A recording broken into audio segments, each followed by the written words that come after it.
Hello friends, तो आज हमारे पास एक बहुत ही इम्पॉर्टेंट कंपनी है। जितनी तारीफ़ की जाए उतनी कम होगी।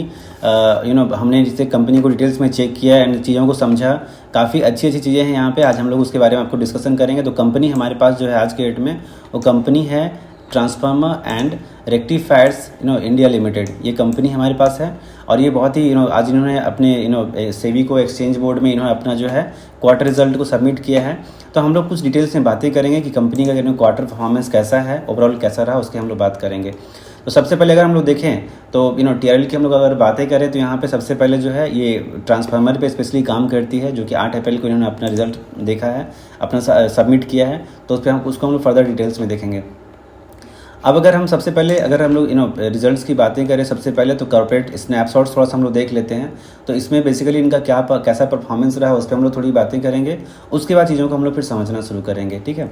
तो सबसे पहले अगर हम लोग कंपनी की ओवरव्यू की बातें करें तो ओवरव्यू पे अगर हम लोग बात करें तो सबसे पहले कंपनी की जो हेडक्वार्टर है ये अहमदाबाद में है।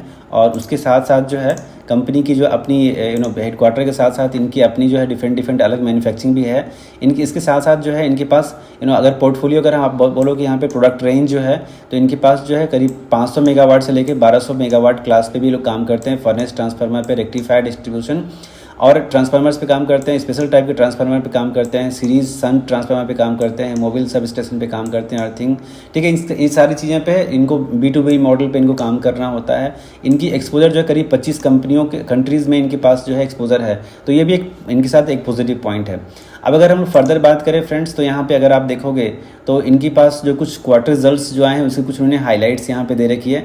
तो हाइलाइट्स को फर्दर हम लोग डिटेल्स में देखेंगे, बट फिलहाल हम लोग अब यहाँ पे जानते हैं कि इनकी जो है बेसिक हाइलाइट्स क्या है। सबसे पहले हम अगर देखें तो ये जो है अपना जो है डेफिनेटली 2023, 2024 और 2025 इन तीनों ईयर को कंपैरिजन करते हुए इन्होंने जो अपना यहाँ पे चीज़ों को डिस्क्राइब करना चाहा। तो हम लोग सिंपली अगर पहले बातें करें तो 2025 की हम लोग डायरेक्ट बातें करते हैं और इसको हम लोग 2024 से कंपेयर करेंगे। तो सबसे पहले हम लोग अगर यहाँ पे देखें तो आप सिंपली यहाँ पे देख सकते हैं रेवेन्यू की बात करें। रेवेन्यू अगर यहाँ पे इनका 1273 के आसपास था, लाख में है, हम यहाँ पे जो है सिंपली डिजिट्स में बात कर रहे हैं। 1273 से डायरेक्ट इनका 1950 यहाँ पे हुआ। एबिटा की बात करें 129 से डायरेक्ट 320 हुई। और एबिटा मार्जिन की अगर हम लोग बात करें तो जहाँ पे 10% था वहाँ पे डायरेक्ट 16%, 16.5% के आसपास हो गया। प्रॉफिट आफ्टर टैक्स की हम लोग बातें करें तो यहाँ पे डायरेक्ट 42 से डायरेक्ट 187 हुआ है। और वहीं पे मार्जिन की बात करें, प्रॉफिट मार्जिन की अगर हम लोग बात करें तो 33.25 से डायरेक्ट 9.44 हुआ है। अगर वापस कंपनी की अगर हम लोग कॉमर्शियल्स की बातें करें, जो कंपनी की कॉमर्शियल कैसी है तो वो भी काफ़ी स्ट्रॉन्ग और काफ़ी अट्रैक्टिव दिखती है यहाँ पे। तो उस पर हम लोग अगर ध्यान देते हैं तो सबसे पहले आप ऑर्डर बुक को देखिए। किसी भी कंपनी का सबसे इंपॉर्टेंट चीज़ उसका ऑर्डर बुक है, जो कि सेल्स को दिखाता है। तो इनके पास अभी 5132 करोड़ का स्लॉट एकदम सॉलिड ऑर्डर बुक पड़ा हुआ है, जिसपे इनको काम करना बाकी है। मतलब डेफिनेटली चीज़ें अच्छे से एग्जीक्यूट हुई तो प्रॉफिट जो है इनका पक्का तय है यहाँ पे। अब आगे फिर फर्दर हम लोग बात करें कि ऑर्डर इनफ्लो, ठीक है। इनके पास जो ऑर्डर आ रही है, जो अंडर प्रोग्रेस है, जो कि इनको कंफर्मेशन मिला हुआ है, वो 2144 करोड़ का ऑर्डर बुक है। तो ये भी एक स्ट्रांग न्यूज़ है। ऑर्डर इनफ्लो में FY25 की अगर हम लोग बात करें तो यहाँ पे इनफ्लो Q4 की बात हुई है। पूरे 25 में इनको 4504 करोड़ के यहाँ पे इनको ओवरऑल जो FY25 में जो है इनको ऑर्डर बुक मिली है। वहीं पे इंक्वायरीज़ की बात करें जिसमें कि इनका डिस्कशन चल रहा है, बिजनेस में कॉन्ट्रैक्ट लेने के लिए कगार पे हैं और ये पूरा एकदम अपना एफर्ट लगाए। वो 22,000 करोड़ ऐसे वैल्यू प्रोजेक्ट्स हैं जहाँ पे इनको काम करना है और वो ऑर्डर्स ये लेने के लिए मूड में है। तो 100% डेफिनेटली परसेंट यहाँ पे 100% तो नहीं मिल पाएगा इनको, लेकिन डेफिनेटली अगर ये 22,000 करोड़ में से अगर थोड़ा बहुत भी ले पाते हैं, 60-70% भी ले पाते हैं तो इनके लिए बहुत बड़ा अचीवमेंट्स रहेगा। अब फर्दर हम लोग अगर बात करें तो कंपनी की थोड़ी सी ब्रीफ जर्नी अगर हम लोग थोड़ी बहुत देख लें तो काफ़ी इंपॉर्टेंट जर्नी रही है और बहुत ही इंटरेस्टिंग भी है यहाँ पे। तो कंपनी बेसिकली जो 1980 में इनकी स्टार्टिंग हुई थी और जस्ट स्टार्टिंग के बाद जो है ये अपना कभी ये लोग बैक फुट पे नहीं आकर के देखे। 80 से 93 की अगर हम लोग जर्नी की बात करें तो वहाँ पे 33 मेगावाट किलोवाट पे ही काम कर रहे थे। वापस 1994 से 2000 की अगर हम लोग बात करें तो यहाँ पे जो है ये वापस 110 किलोवाट तक का जो है ना क्लास में मैन्युफैक्चरिंग करना शुरू कर दिए। सबसे अच्छा इनका जो है जर्नी शुरू हुआ 2007 से 10 पे, जहाँ पे डायरेक्ट ये NSE और BSE में इनकी लिस्टिंग हो गई। 11 से 15 की अगर हम लोग बात करें तो वहाँ पे यूक्रेन की ZTR जो है इनके साथ स्ट्रेटेजिक पार्टनरशिप करके इन्होंने 765 किलोवाट का ट्रांसफार्मर शुरू कर दिया। वहीं पर 16-17 की बात करें तो यहाँ पे इनका एक कंसिस्टेंट ग्रोथ दिखाते गए और वहाँ पे 132 मेगावाट ट्रांसफार्मर पे काम करना शुरू कर दिए। 2018 से 22 की अगर हम लोग बात करें तो यहाँ पे इनको एक सिग्निफिकेंट सक्सेसफुल मतलब एक चीज़ें मिली। वहाँ पे कुछ QIP किए, वहाँ पे 400 किलोवाट ट्रांसफार्मर पे भी काम करना शुरू कर दिए। इसी के साथ साथ जो अगर हम लोग 2023 की बात करें तो ये साल भी इनके लिए काफ़ी सुनहरा और अच्छा रहा, जहाँ पे कि 120 करोड़ रुपये जुटाने में प्रयास किया और डेफिनेटली बिजनेस को पर्सपेक्टिवली काफ़ी आगे बढ़ाया। 2024-25 पे अगर हम लोग डायरेक्ट बात करें तो ये इनका एक गोल्डन एरा रहा, जहाँ पे कि इनको डायरेक्ट एक ब्रेकआउट मिला, जहाँ पे 740 करोड़ का एक सिंगल ऑर्डर जो गेटको के थ्रू इनको मिला हुआ है। और ये मतलब काफ़ी इनके लिए बहुत गुड टाइप का चीज़ था, क्योंकि एक सिंगल ऑर्डर इस वैल्यू का मिलना इनके लिए एक बड़ा बात था। तो फर्दर आगे हम लोग अगर बात करें फ्रेंड्स, तो हम लोग सीधा फाइनेंशियल्स पे हम चले आते हैं। फाइनेंशियल्स कंसोलिडेटेड फाइनेंशियल्स, तो जहाँ पे कि सारे इनके यूनिट्स हैं, उनकी परफॉर्मेंस कैसी है उस पर हम लोग डायरेक्ट बात करेंगे। अगर हम रेवेन्यू फ्रॉम ऑपरेशंस की बात करें तो डायरेक्ट यहाँ पे 67,648 जो कि FY25 के लिए है, जिसके अगेंस्ट में FY24 में इनका 51,279 था। तो यहाँ पे रेवेन्यू फ्रॉम ऑपरेशंस में हम लोग शॉर्ट में बात करेंगे फ्रेंड्स, वीडियो बहुत लंबा हो जाएगा। अगर रेवेन्यू फ्रॉम ऑपरेशंस की हम लोग बातें करें तो डायरेक्ट 32% का ग्रोथ इन्होंने यहाँ पे दिखाया है लास्ट क्वार्टर का FY24 से। अगर हम लोग देखें Q4 के लिए तो टोटल इनकम की बातें करें तो यहाँ पे जो है डायरेक्ट देख रहे हैं 68,000 से जो कि डायरेक्ट अभी आ चुकी है, जहाँ पे 51,000 थी, यहाँ पे भी इनका तगड़ा ग्रोथ है। और वापस इनको ऑपरेटिंग एक्सपेंसेस की बात करें तो यहाँ पे इनके ऑपरेटिंग एक्सपेंसेस में थोड़ी ग्रोथ हुई है, बट डेफिनेटली कि 24% का ग्रोथ हुआ है। तो इनका जो है एक पॉजिटिव पार्ट ये है कि अपना एक्सपेंशन ये कर रहे हैं, तो एक्सपेंशन करने में रिसोर्सेज में आप एक्सपेंसेस बढ़ेगा ही, तो इनका एक्सपेंशन एक पॉजिटिव पार्ट है। एबिटा की बातें करें तो यहाँ पे जो है 90% से इन्होंने मतलब रेज़ किया है। वहीं पे एबिटा मार्जिन की बात करें तो जहाँ पे 14% था, अभी आज के डेट में वो 20% पे बढ़ गया है, ठीक है। वहीं पे वापस आप अगर profit before tax exceptional item सब बातें करो तो हर जगह पे इनका ग्रोथ अच्छा है।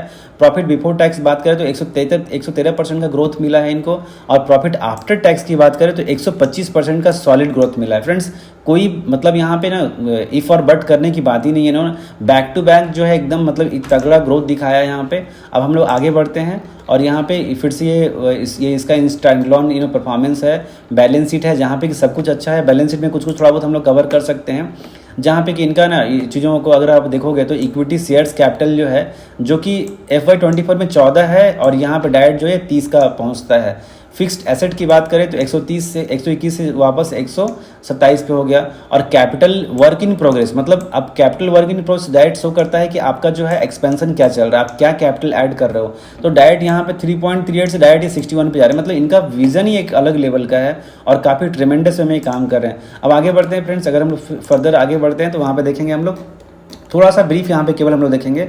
और आप यहाँ देखिए Q4 FY24 की हाइलाइट्स यहाँ पे आपको दिखने के लिए मिलेगी, तो इसको हम लोग जो है ग्राफिकल रिप्रेजेंटेशन थोड़ा समझने का प्रयास करेंगे, जो कि काफ़ी इंपॉर्टेंट है। आप रेवेन्यू फ्रॉम ऑपरेशंस की बातें कर लो, आप एबिटा की बातें कर लो, पैट मार्जिन की बात कर लो, EPS की बात कर लो, हर जगह पे ग्रोथ आप देख लो। 29% का इनको रेवेन्यू फ्रॉम ऑपरेशन से है, ठीक है, जो ऑपरेशन से रेवेन्यू डायरेक्ट यहाँ पे मिल रहा है।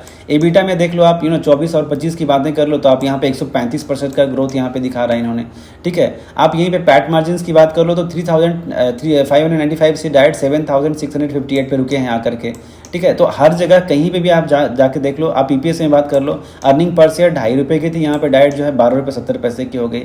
तो आप यहाँ पे भी मतलब कोई क्वेश्चन नहीं बनता। अब नेक्स्ट आगे थोड़ा बढ़ लेते हैं तो इनके थोड़े बिजनेस मॉडल और चीज़ों को थोड़ा सा समझने का प्रयास करते हैं, जो कि बहुत इंपॉर्टेंट है। और डेफिनेटली किसी भी कंपनी में इन्वेस्टमेंट के पहले आपको डेफिनेटली यहाँ पे जानना चाहिए, जो कि ऑपरेशनल हाईलाइट्स है।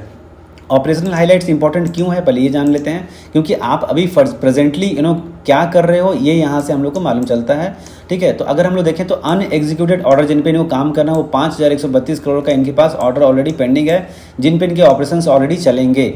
वहीं पे अगर न्यू ऑर्डर्स इनफ्लो की बात करें तो बहुत तगड़ी इनफ्लो ऑर्डर इनको मिली है FY25 के लिए। तो ये 4,504 करोड़ की ऑर्डर्स इनके पास ऑलरेडी इनफ्लो में है। और एक्सेप्शनल ऑर्डर की हम लोग बात करें तो इनको जैसे हमने बताया कि गेटको के थ्रू इनको 440 करोड़ का ऑर्डर तगड़ा ऑर्डर मिला है, जो कि सिंगल ऑर्डर है और जिस पे इनको काम करना है। इनके पास 22,000 करोड़ के ऐसे नेगोशिएशंस हैं जो कि जिस पे बातें चल रही है, जो कि कॉन्ट्रैक्ट इनको अपना बैग्ड करना है। तो डेफिनेटली सारी तो नहीं मिल सकती, लेकिन 78% अगर मिल जाता है तो 22,000 करोड़ का आप देख लो कितना सारा पैसा होता है। और जिन पे इनको काम करना और टाइमली अगर इन्होंने डिलीवर किया तो डेफिनेटली कि ये बहुत मतलब एक अलग ही लेवल का ग्रोथ दिखाएंगे। अगर आप क्वार्टरली हाइलाइट्स की बात करें वहाँ पे तो चीज़ों को हमने फिर से डिस्कशन कर लिया है, फिर भी हम लोग यहाँ पे देख लेते हैं। ईयर ऑन ईयर ग्रोथ जो है हमारा डेफिनेटली यहाँ पे रेवेन्यू की बातें करें तो यहाँ 53% का ग्रोथ है, एबिटा की बात करें तो 150% का ग्रोथ है अप्रॉक्सीमेट, और वहीं पे एबिटा मार्जिन की बात करें 16% का ग्रोथ है। वहीं पे अगर पैट की बातें करें तो हर जगह पे ग्रोथ इनका ग्रोथ स्टोरी कहीं पे रुकने का नाम नहीं ले रहा। एक ही नेगेटिव पॉइंट जो हम लोग को दिखता है यहाँ पे, थोड़ी सी एक्सपेंसेस बढ़ रही है। तो डेफिनेटली अगर आप ग्रोथ करते हो, कंपनी को आगे बढ़ाते हो, तो एक्सपेंसेस ही भागती है। अब यहाँ पे देखो एक बहुत इंपॉर्टेंट चीज़ जो कि डेफिनेटली फाइनेंशियल ईयर में ये दिखना चाहिए, ये रोबस्ट ग्रोथ। आप अगर 2021, 2022, 2023, 2024, 2025 ये कंटिन्यूस इन चीज़ों को अगर कवर अप करो तो आप कहाँ पे ठहरते हो, मैंने व्हाट इज़ योर जर्नी और what is the success story. तो आप प्रॉफिट आफ्टर टैक्स अगर हम लोग देखें तो 671% का ग्रोथ है, एबिटा में 438% का ग्रोथ है, और रेवेन्यू में 268% का ग्रोथ है। अगर आप यहाँ पे देख लो FY20 21, 22, 23, 24, 25 जहाँ पे रेवेन्यू फ्रॉम ऑपरेशंस, जहाँ पे ये 2-4 साल पहले की अगर इसकी ग्रोथ स्टोरी देखो 727 पे खड़े थे, आज ये 2000 के लगभग खड़े हैं, ठीक है। वहीं पे अगर आप एबिटा मार्जिन की बात कर लो तो जहाँ पे 73 का कंडीशन था, आज 320 पे खड़े हैं।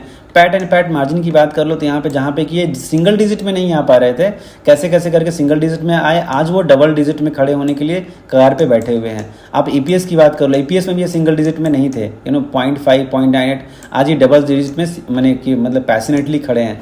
तो डेफिनेटली ग्रोथ स्टोरी तो तगड़ी है इनकी, इसमें कोई दमत नहीं है। जहाँ पे हमने चेयरमैन का कमेंट्स भी हमने पढ़ा तो चेयरमैन जो है काफ़ी अच्छा इनका जो है कि 1500 मेगावाट का एडिशन कर रखे हैं। इनको $1 बिलियन नेक्स्ट 3 फाइनेंशियल ईयर में बना देना है, जिसकी जर्नी में ये कंटिन्यूस जो अपने नंबर्स को काफ़ी एग्रेसिवली ऐड कर रहे हैं। अब ये जो है एक नया एडिशनल फैसिलिटी को ऐड करने वाले हैं जो कि 22,000 मेगावाट का होगा। तो ये सारी चीज़ें जो है इनकी काफ़ी तगड़ी है। इनके साथ साथ जो है इनके फर्दर आप देखोगे तो इनके जो मैनेजिंग डायरेक्टर इनकी भी काफ़ी चीज़ें मतलब काफ़ी इंटरेस्टिंग है जो कि चीज़ों को बताती है। और उसी के साथ साथ जो CFO हैं इनका भी काफ़ी अच्छा चीज़ों को इन्होंने डिराइव किया है और चीज़ें बताइए कि इनकी सक्सेस स्टोरी ग्रोथ जर्नी कैसी है। तो जो चीज़ हम लोग नंबर्स चेक कर लिए, बस उसी नंबर्स पे इन्होंने बात किया है। अब फ्रेंड्स आगे हम लोग यहाँ पे बात करें कि इनकी जो प्रीमियम प्रोडक्ट्स हैं ये क्या क्या हैं। तो इनके पास एक मैग्नम ओपस है जो कि पावर ग्रिड, बिना इंडिया का पावर ग्रिड जिसके लिए इन्होंने इलेक्ट्रिक आर्क फर्नेस काफ़ी इंटरेस्टिंग टॉपिक है जिसपे कि उन्होंने काम किया, हाई वोल्टेज ट्रांसफार्मर पे काम किया है। वहीं पे आप देख लो कि मैक्सिको की एक ग्रुप है जिनके लिए जो 132 मेगावाट का जो इनके पास ट्रांसफार्मर था उसके लिए काम किया है। वहीं पे जो है वापस आप देख लो तो ईरान पे एक ट्रांसफार्मर सप्लाई किया है जो कि काफ़ी 70 मेगावाट का है। वहीं पे वापस आप देख लो कि 156 मेगावाट का जो है रसिया के लिए इन्होंने ट्रांसफार्मर डेवलप किया है। और वापस जो एक ऑटो ट्रांसफार्मर जो है ये नीदरलैंड के लिए सप्लाई किया है। और यहाँ पे ग्लोबली जो है एक बहुत बड़ा ट्रांसफार्मर यहाँ पे खड़ा किए हैं जो कि 220 बाई 253 मेगावाट का है। तो ये सारा चीज़ जो है ग्लोबली बहुत अच्छा डिलीवर कर पा रहे हैं, टाइम पर अपना प्रोडक्ट जो है वो डिलीवर कर पा रहे हैं। तो in all respect company is looking good. अगर हम लोग 2 मिनट टाइम देकर के यहाँ पे अगर हमने इसकी डाइवर्सिफाइड पोर्टफोलियो की बात करें जो कि काफ़ी लिटरली बहुत इंटरेस्टिंग है और डेफिनेटली हमें पता होना चाहिए पावर ट्रांसफार्मर ताबड़तोड़ काम कर रहे हैं। इनका कोर बिजनेस ट्रांसफार्मर का है, इसमें arc furnace, electric arc furnace, rectifiers, बहुत ज़बरदस्त फर्नेस फर्नेस ट्रांसफार्मर पे काम करते हैं जो कि अगर आप देखो कि ब्लास्ट फर्नेस जो होते हैं या स्टील सेक्टर्स में अगर आप फर्नेस होते हैं वो इलेक्ट्रिक आर्क फर्नेस पे काम करते हैं। तो इस तरह की चीज़ों को इनका एक इंपॉर्टेंट प्रोडक्ट इनके पास है। स्पेशल टाइप का ट्रांसफार्मर जो चीज़ों को मतलब यूज़ होती है किसी भी जगह, चाहे वो आप रिफाइनरी में ले लो, चाहे आप अलग अलग प्रोडक्ट्स में कहीं भी ले लो, तो इनका स्पेशल टाइप का ट्रांसफार्मर पे इनका एक एक्सपर्टाइजेशन ज़बरदस्त वाला है। वहीं पर डिस्ट्रीब्यूशन में काम करते हैं, पावर डिस्ट्रीब्यूशन में काम करते हैं, रेक्टिफायर ट्रांसफार्मर में काम करते हैं, न्यूक्लियर रिएक्टर जो है आप डिफरेंट रिएक्टर में काम करते हैं, ठीक है। तो ये इनका प्रोडक्ट है जो कि बहुत इंटरेस्टिंग है। अगर इसके बाद हम फर्दर बात करें तो अब इनका जो है अदर सेक्टर्स अगर हम लोग देखें कि सेक्टर्स के वर्टिकल्स क्या हैं तो ये भी काफ़ी इंटरेस्टिंग है, हम लोग देखा है इसे। तो यहाँ पे ये डिस्ट्रीब्यूशन में जैसे हमने डिस्कशन किया वो काम करते हैं, petrochemical, pharmaceutical, power transmission, metal processing, यहीं पे सीमेंट, ग्रीन एनर्जी, रेलवे, ये पेपर, माइनिंग, ये हर जगह पे इनका एक्सपोजर है और हर फील्ड में इनको ऑर्डर्स भी मिल रहे हैं और ऑर्डर्स को ये टाइम पे एग्जीक्यूट भी कर पा रहे हैं। इसी के साथ साथ अब सबसे इंपॉर्टेंट चीज़ जो है जो एक कंपनी को चाहिए वो लास्ट हम लोग डिस्कशन कर रहे हैं, वो ये है कि इसके पास जो है कस्टमर बेस कैसा है। तो कस्टमर बेस किसी भी कंपनी का बहुत तगड़ा होना चाहिए और वो है इनके पास, वो ये है इनके पास पावर ग्रिड है, NTPC है, ठीक है, डैंगलीज और उसके बाद Adani, Jindal steel power, Tata power, ये सारी कंपनियां ऐसी कंपनियां जो बड़े बड़े ट्रांसफार्मर का यूटिलाइजेशन करती है। हजारों लाखों करोड़ का इनका प्रोजेक्ट चल रहा होता है, तो डेफिनेटली इनको ही प्रॉफिट होगा। आप JSW को ले लो, आप जिंदल स्टॉ को ले लो, आप इंडियन रेलवे को ले लो, आप सेल्स को ले लो, सेल को ले लो, ठीक है, सीमेंस एनर्जी को ले लो, तो हर जगह पे इनका एक्सपोजर बहुत तगड़ा है। बिरला ग्रुप को ले लो, टोरेंट पावर को ले लो, ठीक है, यहाँ पे KEC को ले लो, ब्लू स्टार को ले लो, ठीक है, आप हिंदुस्तान जिंक जो कि बहुत बड़ी कंपनी है, आप इनको ले लो। तो इनके पास जो कस्टमर बेस है नो डाउट बहुत स्ट्रॉन्ग है, ऑर्डर बुक बहुत तगड़ा है, और अभी जो इनके पास ऑर्डर बुक अभी चल रहा है वही भी काफ़ी स्ट्रॉन्ग है।